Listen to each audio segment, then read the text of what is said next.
नमस्कार, मी प्रणाली भोसले. माझे कोकणच्या बातमीपत्रात आपल्या सर्वांचं मनपूर्वक स्वागत करते. बातमीपत्राला सुरुवात करण्याआधी पाहूयात हेडलाईन्स.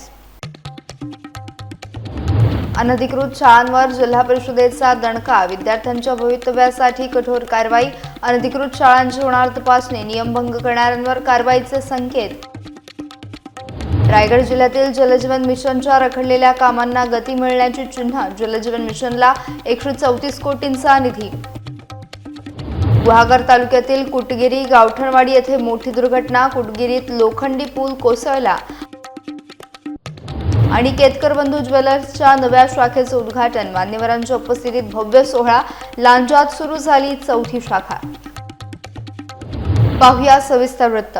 रायगड जिल्ह्यातील अनधिकृत शाळांवर लवकरच कारवाईचा बडगा उगारला जाणार आहे. विद्यार्थ्यांच्या शैक्षणिक भवितव्याशी कोणतीही तडजोड केली जाणार नसल्याचं रायगड जिल्हा परिषद अध्यक्ष मंगेश वाकडीकर यांनी स्पष्ट केलं आहे. 7वी ते 8वी पर्यंत शिक्षण घेतल्यानंतर शाळा अनधिकृत असल्याचे समोर आल्यास विद्यार्थ्यांचे मोठे नुकसान होऊ शकते. त्यामुळे शिक्षण अधिकारी आणि शिक्षण सभापती यांच्या माध्यमातून अशा शाळांची तपासणी करून नियमानुसार कठोर कारवाई करण्यात येणार असल्याचं त्यांनी सांगितलं.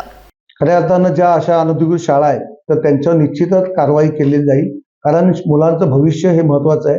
आणि ज्या शाळेमध्ये आपली मुलं शिकत असतात आणि पुढे 7वी 8वी झाल्यानंतर आपल्याला जर समजलं की ती शाळा अनधिकृत आहे तर त्या मुलांचं फार मोठं नुकसान होऊ शकतं. त्या संदर्भात मी शिक्षण अधिकारी आणि शिक्षण सभापती यांच्या माध्यमातून त्या शाळांच्या निश्चित कारवाई करण्याचं करणार आहे. नोटीस बजावून सुद्धा त्यांनी बंद केलेलं आहे.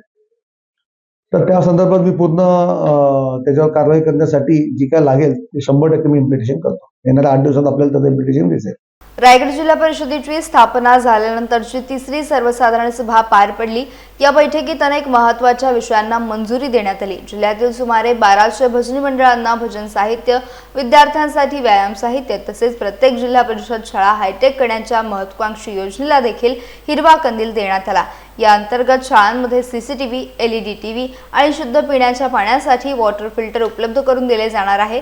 या योजनांची अंमलबजावणी लवकरच सुरू होणार असल्याची माहिती जिल्हा परिषद अध्यक्ष मंगेश वाकडीकर यांनी दिली. खऱ्या अर्थानं आज रायगड जिल्हा परिषद ची स्थापना झाल्यापासून ही 3री GB संपन्न झाली. अतिशय चांगल्या पद्धतीने सर्व विषय हाताळले गेले आणि महत्त्वपूर्ण ज्या आपण योजनांची घोषणा केली होती, उदाहरणार्थ सर्व रायगड जिल्ह्यामध्ये 1200 भजनी मंडळांना आपण भजन साहित्य देणे असेल, व्यायामशाळा साहित्य मुलांसाठी देणे असेल, किंवा आपण ज्या पद्धतीचं व्हिजन मांडले की प्रत्येक शाळा हायटेक झालं पाहिजे, मग त्यासाठी प्रत्येक शाळेसाठी असणारं CCTV, प्रत्येक शाळेला LED, प्रत्येक शाळेला वॉटर फिल्टर आणि ह्या सर्व अशा ज्या लोकोपयोगी योजना आहेत त्या सर्व योजनांची आज मंजुरी मिळाल्यामुळे खऱ्या पद्धतीने आज ह्या GB मधून येणाऱ्या काळात हे पूर्ण इम्प्लिमेंटेशन होऊन पूर्ण रायगड जिल्ह्यात सर्व शाळा असतील, सर्व युवकांसाठी ज्या ज्या आपण घोषणा केल्या होत्या त्या सर्व इम्प्लिमेंटेशन होणार आहे. रायगड जिल्ह्यातील जलजीवन मिशनच्या रखडलेल्या कामांना आता गती मिळण्याची चिन्ह आहेत. या योजनेसाठी राज्य सरकारकडून 134 कोटी रुपयांचा निधी उपलब्ध होणार असल्याची माहिती रायगड जिल्हा परिषद अध्यक्ष मंगेश वाकडीकर यांनी दिली. कामे 100% पूर्ण करणाऱ्या ठेकेदारांना प्राधान्याने देयके दिली जातील असे त्यांनी स्पष्ट केले. तसेच रायगड जिल्हा परिषदेत महायुतीच्या पूर्वनियोजित फॉर्म्युलानुसार पदाधिकाऱ्यांची निवड झाल्याचा दावा त्यांनी केला. आता रायगड जिल्हा परिषद मध्ये आपण ज्या दिवसापासून बसलोय त्या दिवसापासून आतापर्यंत निधी उपलब्ध झाला नाही. 134 कोटीच्या निधीच्या उपलब्धतेसाठी आपण महाराष्ट्र राज्याचे सन्माननीय जलसंधारण मंत्री गुलाबराव पाटलांबरोबर एक बैठक घेतली. त्या बैठकीमध्ये त्यांनी आम्हाला आश्वासन दिलं की रायगड जिल्ह्यासाठी निधी कमी पडून देणार नाही आणि लवकरच तो निधी येऊन कॉन्ट्रॅक्टर खऱ्या अर्थानं जलजीवन मध्ये गेले 1 वर्षापासून बिल न मिळाल्यामुळे थोडे त्रस्त आहेत, पण त्यांना आपण तो निधी प्राप्त झाल्यानंतर 100% काम करण्याचा प्रयत्न करू. मी सर्व कॉन्ट्रॅक्टर लोकांची बैठक घेतली, त्यांना मी सूचना केल्या की तुमचं जे काम 80 ते 90% तुम्ही 100% करा. जो 100% काम पूर्ण करेल तिथे मी लोकार्पणाला येईल आणि जो 100% काम पूर्ण करेल त्याला पहिल्यांदा बिल देण्यासाठी प्राधान्य असेल. अत्यंत एक महत्त्वाचा प्रश्न की आपण जर पाहिलं तर देशात, राज्यात आणि रायगड जिल्ह्यात सगळीकडे भारतीय जनता पार्टी, राष्ट्रवादी काँग्रेस आणि शिवसेना हे असं महायुतीचं सरकार स्थापन झालेलं आहे. आणि ज्यावेळी सरकार स्थापन होण्याची प्रक्रिया होती त्यावेळी आमचे वरिष्ठ पूर्ण फॉर्म्युला सेट केला होता. त्या फॉर्म्युलाच्या माध्यमातून सर्व सदस्यांना निधी वितरित करण्यात येईल. रायगड जिल्हा परिषदेच्या सर्वसाधारण सभेदरम्यान पत्रकारांच्या आसन व्यवस्थेचा प्रश्न ऐरणीवर आला. पत्रकारांसाठी राखीव ठेवण्यात आलेल्या कक्षात पुरेशी आसन व्यवस्था नसल्याने अनेक पत्रकारांना गैरसोयीचा सामना करावा लागला। काही पत्रकारांना सभागृहाबाहेर उभे राहावे लागले तर काहींना जागा उपलब्ध नसल्याने कामकाजाचे वार्तांकन करण्यात अडचणी आल्या। विशेष म्हणजे पत्रकारांसाठी राखीव असलेल्या आसनांवर काही लोकप्रतिनिधींचे कार्यकर्ते, चालक आणि इतर अनधिकृत व्यक्ती बसल्याचं चित्र पाहायला मिळालं। त्यामुळे जिल्हा परिषद प्रशासनाच्या नियोजनावर प्रश्नचिन्ह उपस्थित करण्यात आले। या प्रकाराबाबत राष्ट्रवादी काँग्रेसचे प्रवक्ते अमित नाईक यांनीही सभागृहात अध्यक्षांकडे नाराजी व्यक्त केल्याची माहिती समोर आली आहे। तसेच एका ज्येष्ठ महिला पत्रकारांना आसन व्यवस्थेवरून गैरसोयीचा सामना करावा लागल्याची चर्चा होती। पत्रकार हे प्रशासन आणि जनतेदरम्यान माहिती पोहोचवणारा महत्त्वाचा दुवा असल्याने त्यांच्या कामकाजासाठी योग्य आणि सुसूत्र व्यवस्था असणे आवश्यक असल्याची भावना पत्रकारांनी व्यक्त केली। भविष्यात अशा प्रकारची पुनरावृत्ती टाळण्यासाठी पत्रकार, अधिकारी आणि अधिकृत नियंत्रित यांच्यासाठी स्वतंत्र आसन व्यवस्था करावी। तसेच अनधिकृत व्यक्तींना सभागृहात प्रवेश रोखण्यासाठी प्रभावी उपाययोजना कराव्यात अशी मागणी पत्रकारांकडून करण्यात आली आहे। या घटनेमुळे जिल्हा परिषद प्रशासनाच्या नियोजन आणि व्यवस्थापनाबाबत प्रश्न उपस्थित केले जात आहेत। रत्नागिरी जिल्ह्यातील खेड तालुक्यातील खोपी ते वेरळ फाटा या महत्त्वाच्या मार्गाची दुरावस्था पुन्हा एकदा चर्चेचा विषय ठरली आहे। कोट्यावधी रुपयांचा निधी खर्च होऊनही रस्ता आजही नादुरुस्त असल्याचा आरोप स्थानिक नागरिक आणि वाहन चालकांकडून केला जातोय। उपलब्ध माहितीनुसार 2023 ते 26 या कालावधीत रस्ते आणि पूल परीक्षण, देखभाल आणि दुरुस्तीसाठी, रस्त्याच्या सुधारणा आणि डांबरीकरणासाठी कोट्यावधी रुपयांचा निधी खर्च करण्यात आलाय। मात्र एवढा खर्च होऊनही रस्त्याची अवस्था अत्यंत खराब असल्याचं चित्र आहे। अनेक ठिकाणी रस्ता उखडलेला असून वाहन चालकांना जीव धोक्यात घालून प्रवास करावा लागतोय। रस्त्यालगतची झाडे देखील धोकादायक अवस्थेत असल्यानं वादळी वाऱ्यात ती कोसळून मोठा अपघात होण्याची भीती व्यक्त केली जात आहे।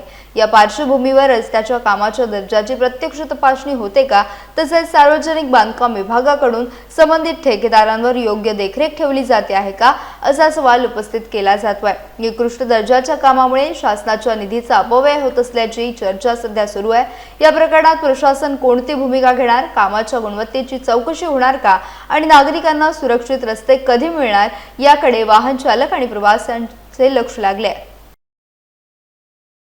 रत्नागिरी जिल्ह्यातील गुहागर तालुक्यातील कुटगिरी गावठणवाडी येथे मोठी दुर्घटना घडली। नदीवरील सुमारे 30 ते 32 वर्ष जुना लोखंडी पूल अचानक कोसळल्याने पुलावरून जात असलेली 6 ते 7 गुरे लोखंडी संरचनेखाली अडकली। या दुर्घटनेत दिलीप गुरव यांच्या मालकीच्या एका बैलाचा मृत्यू झाल्याची प्राथमिक माहिती समोर आली आहे। पूल कोसळल्यानंतर परिसरात एकच खळबळ उडाली असून ग्रामस्थांनी तातडीने घटनास्थळी धाव घेत अडकलेल्या जनावरांना बाहेर काढण्यासाठी प्रयत्न सुरू केलेत। मात्र नदीपात्रातील पाण्याचा वेग आणि पुलाचे जड लोखंडी गर्डर यामुळे बचाव कार्यात अडथळे निर्माण होत होते। घटनेची माहिती प्रशासन आणि आपत्ती व्यवस्थापन यंत्रणेला देण्यात आली असून पुढील मदत कार्य सुरू करण्यात आले। दरम्यान हा पूल काही दिवसांपूर्वी संबंधित विभागाकडून सर्वेक्षण करण्यात आल्याचे स्थानिक नागरिकांचे म्हणणे आहे। सर्वेक्षणानंतरही पूल कोसळल्याने त्यांच्या सुरक्षेबाबत आणि प्रशासनाच्या कार्यपद्धतीवर गंभीर प्रश्न उपस्थित केले जात आहेत। सुदैवाने दुर्घटनेत कोणती मानवी जीवितहानी झाली नसली तरी जनावरांचं मोठं नुकसान झालंय। या पुलाच्या दुर्घटनेमुळे परिसरातील वाहतूक देखील विस्कळीत झाली। नागरिकांनी तातडीने नव्या पुलाची उभारणी तसेच घटनेची सखोल चौकशी करण्याची मागणी केली आहे। महाराष्ट्र राज्य पत्रकार संघाच्या कोकण विभाग अध्यक्षपदी रायगड जिल्ह्यातील रसायनी येथील ज्येष्ठ पत्रकार राकेश खराडे यांची बिनविरोध निवड करण्यात आली। त्यांच्या निवडीमुळे कोकणातील पत्रकारांमध्ये आनंदाचं आणि समाधानाचं वातावरण निर्माण झालंय। यापूर्वी त्यांनी महाराष्ट्र राज्य पत्रकार संघाचे तालुका अध्यक्ष तसेच जिल्हाध्यक्ष म्हणून यशस्वीपणे काम करत संघटनात्मक कार्यात सक्रिय योगदान दिले आहे। त्यांच्या कार्याचा गौरव म्हणून त्यांच्यावर आता कोकण विभाग अध्यक्षपदाची महत्त्वाची जबाबदारी सोपवण्यात आली आहे। या पदावरून ते रायगड, रत्नागिरी, सिंधुदुर्ग, पालघर तसेच मुंबई या विभागातील पत्रकारांचे प्रतिनिधित्व करणार आहेत। महाराष्ट्र राज्य पत्रकार संघाचे प्रदेशाध्यक्ष निलेश सोमाणी आणि राज्य संघटक संजय भोकरे यांच्या सूचनेनुसार ही नियुक्ती करण्यात आली असून प्रदेश सरचिटणीस विश्वासराव आरोटे यांनी त्यांना अधिकृत नियुक्तीपत्र प्रदान केले। निवडीनंतर राकेश खराडे यांनी पत्रकारांच्या हिताचे प्रश्न प्राधान्याने सोडवणे, संघटना अधिक सक्षम करणे आणि पत्रकारांच्या संघटनात्मक बळकटीसाठी ठोस उपक्रम राबवण्याचा निर्धार व्यक्त केला। पत्रकारिता करताना सामाजिक बांधिलकी जपत संघटनांच्या माध्यमातून सकारात्मक भूमिका घेण्याचा प्रयत्न राहील असं देखील त्यांनी सांगितलं. राकेश खराडे यांच्या निवडीबद्दल पत्रकार, सामाजिक कार्यकर्ते तसेच विविध क्षेत्रातील मान्यवरांनी त्यांचे अभिनंदन केले असून त्यांच्या नेतृत्वाखाली कोकण विभागातील पत्रकार संघटनेला नवी दिशा मिळेल असा विश्वास व्यक्त केला जातो आहे. रत्नागिरी जिल्ह्यातील राजापूर तालुक्यातील शिळ गावात शिवसेनेचा पक्षप्रवेश सोहळा उत्साहात पार पडला. विविध पक्षातील पदाधिकारी, कार्यकर्ते आणि ग्रामस्थांनी शिवसेना मुख्य नेते तथा उपमुख्यमंत्री एकनाथ शिंदे यांच्या नेतृत्वावर विश्वास ठेवत लांजा राजापूर विधानसभा मतदारसंघाचे आमदार किरण सामंत यांच्या उपस्थितीत शिवसेनेत जाहीर प्रवेश केला. यावेळी आमदार किरण सामंत यांनी नव्या कार्यकर्त्यांचे भगवा दुपट्टा परिधान करून स्वागत केले आणि पक्षात त्यांचे स्वागत करत जनतेच्या प्रश्नांवर प्रामाणिकपणे काम करण्याचे आवाहन केले. मार्गदर्शन करताना किरण सामंत यांनी शिवसेना ही सर्वसामान्यांच्या हक्कासाठी लढणारी संघटना असून विकास, पारदर्शक कारभार आणि जनसेवा या 30 सूत्रीवर पक्षाचा भार असल्याचं सांगितलं. मतदारसंघातील प्रत्येक गावाचा सर्वांगीण विकास करण्यासाठी आपण कटिबद्ध असल्याचं त्यांनी यावेळी नमूद केलं. पक्षात प्रवेश करणाऱ्या प्रत्येक कार्यकर्त्याला योग्य सन्मान आणि जबाबदारी दिली जाईल असं आश्वासन देखील त्यांनी दिलं. नव्या पक्षात दाखल झालेल्या कार्यकर्त्यांनी आमदार किरण सामंत यांच्या विकास कामांवर विश्वास व्यक्त करत मतदारसंघाच्या प्रगतीसाठी आणि शिवसेनेची संघटना अधिक मजबूत करण्यासाठी सक्रियपणे काम करण्याचा निर्धार व्यक्त केला. या सोहळ्यात शिवसेना नेते रवींद्र नागरेकर, पक्षाचे पदाधिकारी, महिला आघाडी, युवक कार्यकर्ते, ग्रामस्थ आणि मोठ्या संख्येने शिवसैनिक उपस्थित होते. या पक्षप्रवेशामुळे शिळ परिसरात शिवसेनेची संघटनात्मक ताकद आणखी वाढेल आणि विकास कामांना अधिक गती मिळेल असा विश्वास उपस्थितांनी व्यक्त केला. रत्नागिरी जिल्ह्यातील लांजा शहरात केतकर बंधू ज्वेलर्स मोतीवाले यांच्या नव्या शाखेचं भव्य उद्घाटन दिग्गज मान्यवरांच्या उपस्थितीत उत्साहात पार पडले. प्रसिद्ध उद्योजक धनंजय गोपाळ केतकर यांनी दादर, मुंबई आणि देवरुख येथे तब्बल 35 वर्षांच्या यशस्वी व्यावसायिक प्रवासानंतर लांजा येथे आपल्या 4थ्या शाखेची सुरुवात केली. उद्घाटन सोहळ्यास प्रसिद्ध अभिनेते, दिग्दर्शक आणि लेखक महेश मांजरेकर, अभिनेते विनय येडेकर, क्रिकेट प्रशिक्षक अजित तेंडुलकर, लांजा राजापूरचे आमदार किरण सामंत, मनसे नेते तथा माजी आमदार नितीन सरदेसाई, माजी आमदार रवींद्र माने, माजी आमदार सुभाष बने, नगराध्यक्ष सावली कुरूप, उपविभागीय पोलीस अधिकारी सुरेश कदम यांच्यासह विविध क्षेत्रातील मान्यवर मोठ्या संख्येने उपस्थित होते. यावेळी बोलताना महेश मांजरेकर यांनी व्यवसायातील प्रामाणिकपणा आणि ग्राहकांचा विश्वास हीच यशाची खरी गुरुकिल्ली असल्याचं सांगितलं. केतकर बंधू ज्वेलर्स यांनी याच तत्वांवर ग्राहकांचा विश्वास संपादन केला असून आता हा व्यवसाय केवळ कोकणापुरता मर्यादित न राहता संपूर्ण महाराष्ट्रात विस्तारावा अशा शुभेच्छा दिल्या. आमदार किरण सामंत यांनीही धनंजय केतकर यांचे अभिनंदन करत नव्या शाखेत शुभेच्छा दिल्या. उद्घाटन सोहळ्यास उद्योजक, व्यापारी, लोकप्रतिनिधी, नगरसेवक, नगरसेविका आणि नागरिकांची मोठी उपस्थिती लाभली. नव्या शाखेमुळे लांजा आणि परिसरातील ग्राहकांना दर्जेदार सेवा उपलब्ध होणार असल्याची भावना यावेळी व्यक्त करण्यात आली. मला या ठिकाणी मुद्दाम सांगावं वाटतं की केतकरांच्या मुंबईमध्ये 2 शाखा आहेत. त्याच्यानंतर बार्केटच्या मदतीने त्यांनी देवरुख येथे शाखा स्थापन केली आणि 4थी शाखा ही आपल्या लांजा तालुक्यात स्थापन होते. खरोखरच हे त्यांच्या प्रामाणिकपणाचं, चांगल्या विश्वासाचं हे उदाहरण आहे. आणखी अशाच त्यांच्या भविष्यात शाखा प्रत्येक तालुक्यात स्थापन करण्याचा त्यांचा मानस आहे. याला देखील माझ्याकडून शुभेच्छा. ही मेहनतीची आणि सचोटीवरती त्यांनी जी कमवलेली ताकद आहे ही भविष्यात देखील ते अशाच पद्धतीने या उद्योगधंद्यात राहतील, या क्षेत्रामध्ये राहतील अशा मी माझ्याकडून त्यांना शुभेच्छा देतो. माझा अगदी जवळचा भाऊ म्हणून मी आलो इथे. मी एक कोणी सेलिब्रिटी म्हणून आलेलो आहे, त्याला शुभेच्छा द्यायला आलो आहे. आणि माझी खात्री आहे, म्हणजे हे लोकेशन बघून पण त्याला एक पॉझिटिव्हिटी, असं कॉर्नरला छान लोकेशन, तिकडे राईट टर्न मारल्याचं मला वाटलं की हे दुकान खूप चालणार. आणि धनंजयचं कोकण कॅप्चर करण्याचं मनात ठेवू, कारण एक मराठी माणूस आज व्यवसायात पुढे येऊ दे, आमची तीच इच्छा आहे. आणि सामंतांसारखे इतके इकडचे MLA आहेत ते, त्यांचा एक सपोर्ट आहे. आज त्यांनी सांगितलेली गोष्ट ती करेक्ट आहे की कदम साहेबांनी ते सांगितलं की इथे सिक्युरिटीसाठी काय काय करायला हवं. त्यामुळे माझी खात्री आहे की धनंजय दिस विल बी द बिगिनिंग खूप हे कर, पण फक्त कोकणावर सॅटिस्फाईड राहू नकोस. पुणे मुंबईत पण तुझं मोठं दुकान व्हावं अशी मी इच्छा व्यक्त करतो. शहर निवडलं म्हणजे सुरुवातीला जरा मला की देवरूपचं राहणार आहे. थोडंसं पहिल्यांदा यायला जरा लांब वाटलं, पण एकदा एंट्री इथे केली तर तिथे वाटलं की गिराईक होईल, पॉझिटिव्ह वाटलं.